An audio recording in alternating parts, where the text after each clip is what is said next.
a good day at Cheltenham, not necessarily on the punting side. There's some shock results. I think Tom and myself were both talking before we come off camera, and I'm sure we'll talk to Zach in a minute, but not quite the sort of day we expected at Cheltenham. Is that fair from you, Tom? Yeah, we had a good look yesterday, didn't we? And we were very confident. However, things didn't really go to plan. Look, there's a couple of runners there, and you look at it and think, probably could have picked that. However, we didn't.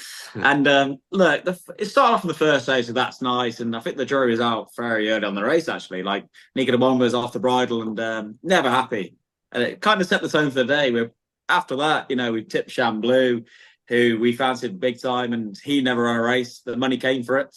But yeah, looking on to tomorrow. And Zach, yourself, obviously before we go on, I'd probably say that Zach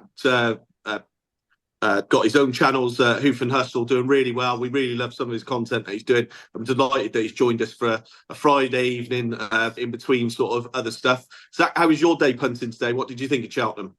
To be honest with you, I didn't actually have a punt today. I've just watched it as a sort of a general fan of racing today, just to see what was going on. But there were some shock results. Watched it on the TV. Sort of halfway through the race, I thought Caldwell Potter was going to win it, and then I don't know, it just seemed to not have the stamina. Django Blue breezed past him, and it was kind of game over. So that was a bit of a shock for me. I thought that was going to be a stone wall, but yeah. In terms of racing, I thought it was a good day. It was obviously the weather wasn't the best at Cheltenham today, but hopefully when I'm at Cheltenham tomorrow, it'll be a bit better. Yes. Well, look, I was a big fan of Springwell Bay today, and look, he's ran a massive race in defeat. He's finished second. I was delighted to see Caldwell Potter well back in third, because I slated him yesterday saying he's a hell of a bad purchase at 700 odd K, so what it was. And he's ran no race at all in the end. He turned in travelling well, but he weakened so quickly. I just don't think he's the animal I think he is. And look, all respect to the winner, he drew away nicely, didn't he, on chasing debut, and I think he's got a huge career ahead of him. I think I'm going to stick this out there. I think that's a race to follow for the rest of the season. I think there's three things I'm going to say for anybody who's going to watch this and probably for the future. One is that Caldwell Potter back down to 2 miles will be very interesting.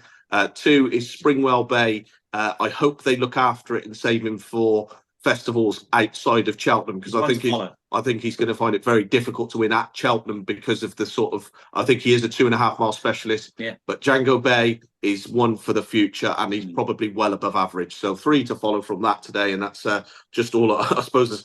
Let's sort of leave that as it was. But right, okay, gents, if I can try and keep us focused on tomorrow at Cheltenham, because it is what it's all about. Saturday, lovely Saturday card, and also good supporting card from Doncaster tomorrow as well. And let's talk about the fact that Will is campaigning Madgeborough and Tully Hill in a novice herd chase against each other as well tomorrow. So if we can just begin at Cheltenham, there's an interesting 10 past 12 where we begin is an interesting juvenile hurdle. Zach, do you want to start us off, mate? Have you got a fancy in the race? I mean, I do have a fancy. I think it's a bit of a trappy race, looking at the entries in there. But for me, I'm looking at a bit of an outsider in this race. I'm probably going to actually go for finishing the top 3 money back market. Okay. Actually looking at Quantock Hills. He's around about 7 to 1 on the money back market for finishing the top 3 at the moment. He was obviously acquired for 130,000, and he won his first appearance for the yard at Fontwell back in November. So previously run well in softer ground over in France, and if there's any more rain tonight, I think it'll obviously get a little bit more softer than it was today. Okay. And I also think James Bowen is riding really well at the moment. And it certainly is. Yeah, the yards also had a few good races and good horses recently as well. So for me, I just thought in a bit of a trappy race, I thought he's potentially progressive, and the money back market is kind of tempting. If it finishes in the top 3, I'll still get my money. Wins. It's a lovely way to play the race sometimes. If you're not certain, is try and look for something that you can get your money back on, even if it finishes in those places. So yeah, completely understand. Tom, does it look a deep race to you? It doesn't to me. Look, there's some good flat horses coming into this. Reverting to hurdling, and it's early days for them. Total Look was a winner on debut over hurdles for Gavin Cromwell Yard, who I've got huge respect for when they come to Cheltenham. They have a very good record there. It was very consistent on the flat. Won a hurdling debut, beating a good yardstick and Beyond Your Dreams. And I really like this horse tomorrow, actually. Made a really good start to hurdling. And I think in further progress here. And he's the one I'm going to fancy for the win purposes. Yeah, I'd say a flat mark of 79, which it achieved, was plenty good. Now, obviously, James Owen, who we have to respect this season in these types of races, is mob-handed with two. I was really disappointed with Ambiente Amigo at Newbury last time. I'm almost inclined to say that I might give that one more chance tomorrow and put a line through that run. I just don't think that Sam Twister Davis rode him that day, wasn't it? I think it was. He didn't really have it close enough because OPEC went and won the race. The other, but he came to it in the straight, didn't he? Looking very dangerous. And to be fair, the winner just really quickly put it to bed. But to be fair to OPEC, you could be looking at a seriously good horse here. Yeah, that's what I mean, going into the race, they obviously knew which one they preferred, but they were quickly proven wrong. Okay. So. Well, let's say that it is for me. It's a bit of a watch and brief race. I'm not going to necessarily get stuck in, but I might give Ambiente Amigo one more chance with a scabby 20 sort of thing. Bet in the race and not get too carried away. The 12:40 at Cheltenham then is where we next move on to. Guys, can anything beat Peaky Boy in this race? Do we have an alternative selection to that? For me, I think Peaky Boy wins. But he ran so assured in his last visit to Cheltenham, powered towards the line up the hill. So for me, I think he's pretty much the nailed-on winner. But I was at the same meeting when Transmission ran his. It was a bit of an awkward race. He did see out the trip well. But I'm just not sure he's up to the same class as Peaky Boy. Yeah, agree. I would throw in as another mention is Hattie Claus at the weight. He's got a bit of a squeaky chance as well, but for me, Boy definitely wins this one. Any disagreement there? No disagreement whatsoever. No, you mentioned the right horses. I think you're a brave man to take on Peaky Boy here. He's going for 4 wins in a row at Cheltenham, which is quite impressive, I think. I don't think there's many horses that have achieved that over the years. He took a while to warm to his task the last day at Cheltenham on his chasing debut. But I thought the further he went, the better he looked. And I think the step up to 3 mile can really suit him. Yeah. And he was well on top of the line, wasn't he? Drawing clear. And there's so much more to come from this horse. I just can't see anything getting near him tomorrow. In the same form, he can't lose that race. Yeah. I agree, and I'd like to just agree with you, Zach, on Hattie Claus. I mentioned to Tom before. I think it was. Did that come second to Springwell Bay? Was it Springwell Bay at Chepstow? No, the race at Chepstow was. Who did it come? Boomborn was third, wasn't there? He came out and won a good race. His signals here, so I can't take it. But I thought that was a really good run. Then he went and backed it up at Aintree, which I thought was a really impressive performance. Smaller fields probably suited me a little bit better, and I just thought again, you're onto something there. I think Hattie Claus is the one to chase Peaky Boy home, in my mind, anyway. We'll go on to the appallingly timed 13 minutes past 13. I'm not sure I've ever seen that before. That'll be a first. The Dan Skelton horse and Harry Skelton is current favourite. Coco Mademoiselle, second last time at Worcester at the back end of the summer. Does that represent the likely winner? Is there more value in the race, which is what I'm hoping we might be able to come up with? For me, there is a bit more value in the race. I'm just a bit unsure on Coco Mademoiselle. In terms of her jumping, it seems to be a little bit inconsistent. And her last race, when she took the leads, she didn't really find much to put the race to bed and ended up being headed in the end. And especially at the weights, I think there's definitely more value elsewhere. The horse I'm looking at is Realization as an each way, currently at 13-2. Travelled really well at Lingfield in November. And he looked the winner before. Pretty big mistake at the last.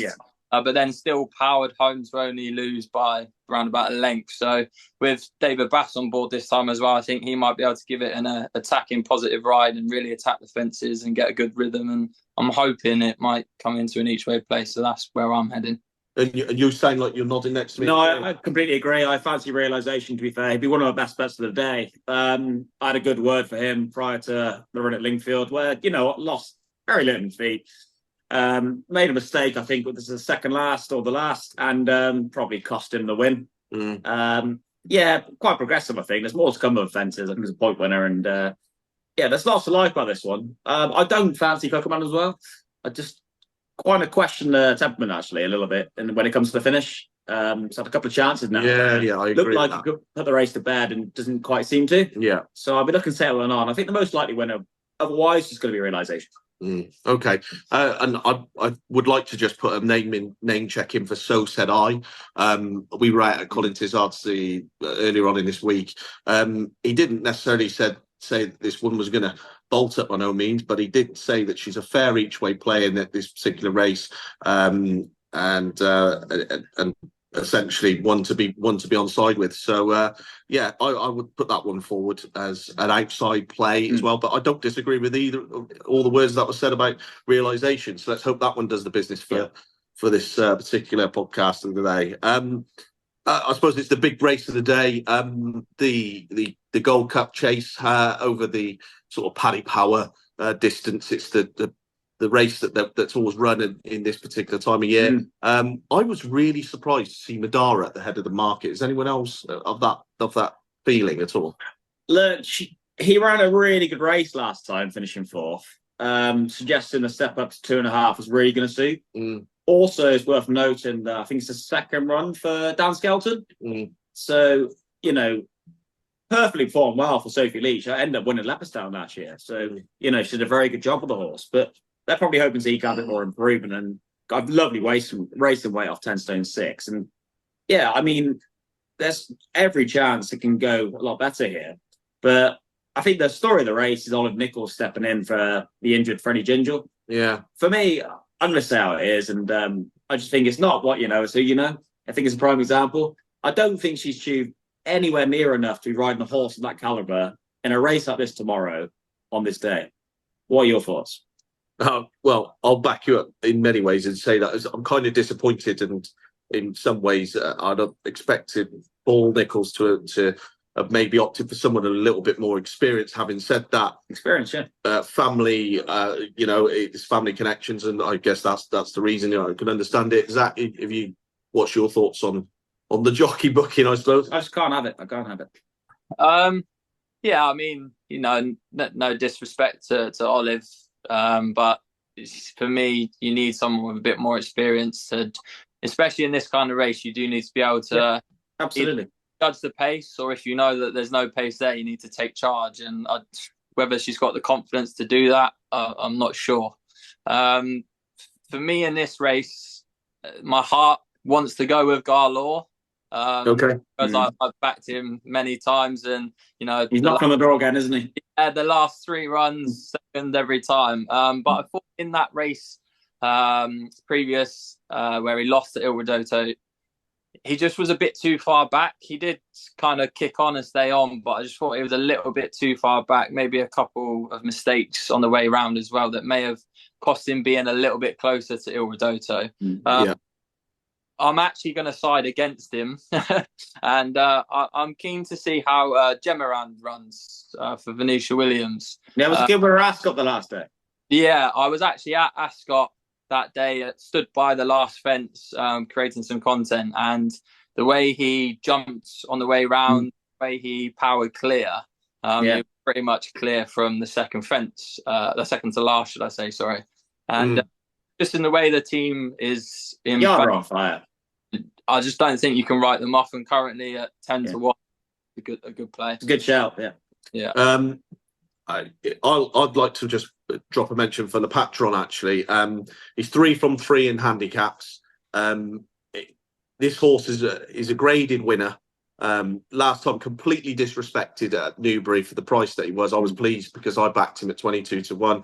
And he powered clear up that home straight, suggesting there's plenty in the tank still. I think obviously it has had that squeeze up the ratings for it from a rise of from 146 to 153.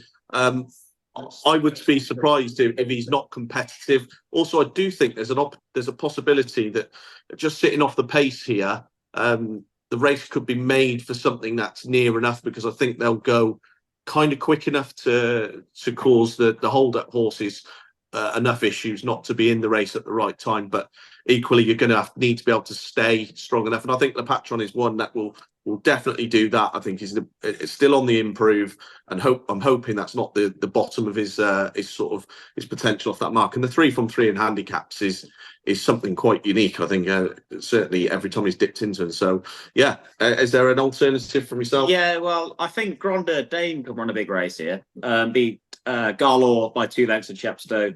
Obviously receiving plenty of weight, but will do so again off 10 stone 2 here. Hasn't run since, so it's coming back off a lot of positives, and there's a bit of money around for it. So I think there's a few here you can kind of pick a few holes in, and he's one kind of on the up, and I think he'll run a big race there tomorrow. Okay, cool. Moving on then, you've got the 25 past 2.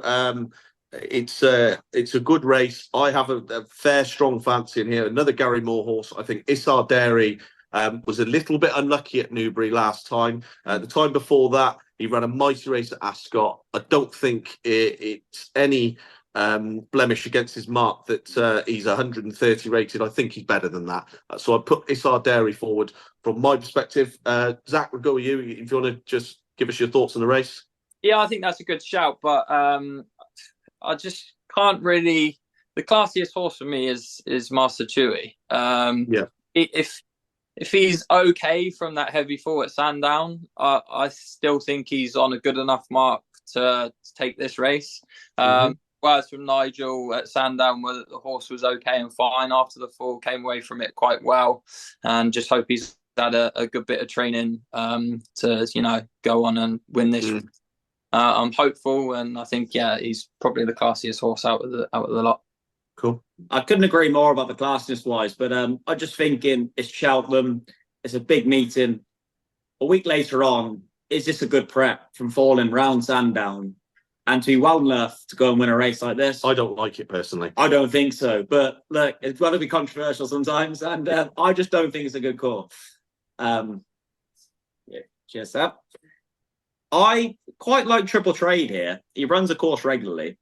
He's shown a good level of form around the course, and he's kind of slipping back into form now. And I'm hoping he can come on for his last run and put up a good performance here. So I'm going to side with him. And I also think that no, it's fine. Is our dairy for the Gary Moore team? Yeah, Andrew's already stepped on it. It's 10 stone 4 minus a £5 claim. I think he will run a huge race as well. So cool. And Zach, what would you mentioned Master Chewy? Just on that very quickly before we move on, the idea that he's coming back this soon, is that the only thing that holds you off? Maybe sort of putting it up as quite a strong selection.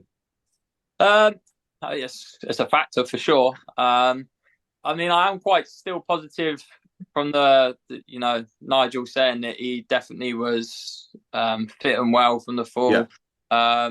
I also spoke to his son as well, and he said he's absolutely fine, should be all good. And you can look at it 2 ways, can't you? You can either say too soon, or you can say if they're confident enough to put it out again after a fall like that, then there's 2 sides to it. So of course. Yeah, I mean, I'm not confident enough to say it's a nat for me, but it's definitely the horse I would side with. Cool. I agree on the class angle, by the way. I fall in more in the camp of just that concern of a heavy fall. He's still a novice as well, isn't he? And I'd say that just sort of leans me towards that anxiousness around what you're going to see next time. I wouldn't be surprised to see him either pulled up or win. That's kind of what you're looking at tomorrow, isn't it? Yeah. Okay, then we'll move on. The 3 o'clock Skyjack Hijack. Right, so this is a horse that's gone in this unbelievable winning sequence for Jenny Candish, and fair play, because they've dodged nothing here, coming down and taking on the best of the best, if you like, I suppose, from what we've got to offer this time of year. Can this one get another one next to its name? Tom, what do you think? Look, it's been an absolutely huge revelation this season. I think it's climbed the ratings by 40-odd pound or so. Yeah. A lot of respect for the horse. It's one of those sort of horses you see every now and again achieve this in a season. You've got to take your hat off because it's come from absolutely nowhere, let's face it. But continues to progress. And what's to say it can't win tomorrow? I don't know. However, I'm going to take a chance on Kim Bailey's horse, Condor General. Very strong stayer. You know, the favourite, Skyjack Hijack, likes to get on with things and it's going to set a really good test here. And I think could probably just play to Condor General's strengths when it comes to home straight. You know, when they climb that hill, when really comes push to shove, I could just see Skyjack Hijack just probably find the exertions probably come to him now. And if anything's going to beat him, I think it's Condor General. Okay. You're nodding away there, Zach, as if to say he's a man after my own heart. What are you saying? Yeah, I completely agree. I mean, amazing, sort of interesting race. You know, Skyjack Hijack, 6 wins on the spin. Can he do it again? You've also got James Reevely coming over from France on the French Raider. And I thought Western Knight also ran quite a good race for the Tizzards back in November. But I too am with Condor General. I just think the race he had on his, reappearance was pretty dominant. Other than the mistake at the last fence, he probably would have gone away in that race and won by a considerably larger margin than he did. He powered on in the heavy ground, and I just think he's much more progressive than anything else in this race on the base of that. And I too am siding with Condor General. Okay, well, we got to have some sort of disagreement as we're talking about and we seem to be agreeing about a lot of different things. Look, we went obviously again back to the visit to Joe Tizzards this week. He was actually quite bullish about how Eldorado Allen and Copperhead would run today. And if I'm going to use that as a bit of a yardstick of how they've actually ran, then he was way more bullish about Western Knight. He was quietly confident that this would win the race. He said, I think he's very good. I think that the sort of mark that he's currently got of 128, he said he's a good ton better than that. I think he was talking about one of the horses that he'd beaten is now something rated 140 something. He was saying that he's going to love conditions. The stamina test is exactly what he needs. He's 2 from 2 over hurdles. There's a lot to like, and I think that Western Knight will be the strongest of them staying personally at that hill. If he's anything to go right, if there was a bit of change in the going, that would concern me, I'd say, because I don't think he probably wants it too soft, judging by what he achieved on soft ground before he went jumping. But better ground, which I think he's going to get. The weather forecast looks pretty moderate. There's not a lot going on, and I think that he's the one to side with. That's my take. So one of us hopefully will be right, and we'll be able to help the punters. Let's move on to the last race at Cheltenham. There's a pretty well-backed JP McManus horse, Nicky Henderson, Nico de Boinville, current favourite, Joyous. I'm going to go. Right, okay.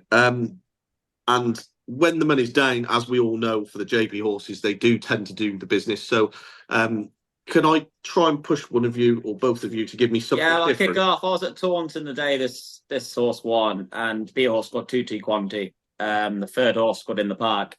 Form stacked up well. There's plenty of winners surrounding them. Ran a nice enough race at Ascot the other day, finishing third. I think a mark of 119 is perfectly exploitable. There's so much unlocked potential here. I can see why it's favourite, and I think there's going to be continued money. You go through the field, I don't think there's anything sort of else in that bracket, if you know what I mean. Well, that progressive, potentially above it's the unknown horse in the race. You have the James Owen one of Sweet Fancy, but I just don't think that's anywhere near as exciting as this horse. And I think I really fancy Joyous tomorrow. Okay, and if I can quickly push you, Zach, because obviously I'd like to run through a couple of other things before we have to move on and fold up the meeting. So, what would you like in the last? For me, I think Joyce wins it. I'm going for a bet without market on him, and I'm going to try and get Molto Bene in for Charlie Longton and Lily Pinchin. I just think that it's 2 out of 3 in handicaps now. Yeah. It kind of beat 16 rivals at Chepstow on its reappearance, and I think that's quite progressive. So yeah, I'm going to go for that. Cool, fantastic. Very quickly up at Doncaster, there's 3 ITV races. Gaboria, we really liked last week. That the race was off. Do we like it again? I think we do, don't we? Yeah, lovely race to 10.7. It's supposed to run at Ancient of a Day against King Turgeon. The race, the meeting got abandoned. King Turgeon won out and won at Cheltenham today. Let's hope Gaboria can do the same at Doncaster tomorrow. And yourself, Zach? I'd against you. I would say the same. Cool, fantastic. Okay, well, we're all hoping for Gaboria then. The little mares hurdle up at Doncaster. West Balboa, very, very short. Is she worth taking on, do we think? I think so, yeah. It's very limited opposition, but I think her well-being's a big question mark at the moment. Since switched to fences, it's really not gone to plan. And sometimes I can really upset a horse like her. So I'm not too fussed about what she's taking on tomorrow. I just think she's not the same horse you're looking at. She's not going to run to her level. I think Why Not's run a really good race the last twice, winning at Cheltenham and finished a good 4th. 7 to 3 miles, bit of an unknown. But there's no reason why you can't go and stay. And if you're going to take it on with something, I think Why Not's the one. Okay. Yourself, Zach? Oddly enough, same again. I can't agree more with Sam. I'm not too sure whether West Balboa's got it in her again to produce form of previous. I think she's kind of like tethering out a little bit now. Huge question mark, isn't it? Okay, well, we'll all be talking about Why Not if that goes and win. And then the lucky last at Doncaster, which is also televised. Alta Belly was a non-runner last week, which was a bit disappointing for many. Does that gain revenge, or is there an alternative to be had in that last race up at Doncaster? Always been high regarded. You don't see much of him, do you? But when he does run, he runs to a really good level. And I think this is a perfect one to race for him. And I think it's the horse to win. Yeah. Zach, anything different? Or I'm actually going to side against Alto Belly. I quite like Ollie Murphy's deployed to supply. I think progressive, yeah. Yeah, I still think it's got another win in the bag. So I think it can make the 4-timer. So yeah, that's the one I would side with. I'm with you, Zach. Deployed to spy for me. And quickly, gentlemen, before we lose time here, is can you give us Zach? Give us your nap of the day tomorrow. My nap, I'm actually gonna go with Realization each way. That's what I'm gonna go for. So I'm gonna Realization, but we're not gonna do each way. We're gonna do win purposes. Cool. Okay. And I think I'll be a bit safer. I think Peaky Boy is the one to win tomorrow. Is the more or less the banker of the day tomorrow. Before we wrap up, gents, thank you for your time, Zach. And Zach. We've really enjoyed this. Hope we'll do more of these. If you're following, you're watching this, please go and follow Hoof and Hustle on all of the social channels, as well as ourselves, the Racing Life podcast, and we'll be sure to keep bringing you lots of content and hopefully plenty of winners. Have a good day. Cheers. Cheers. Cheers. Thank you.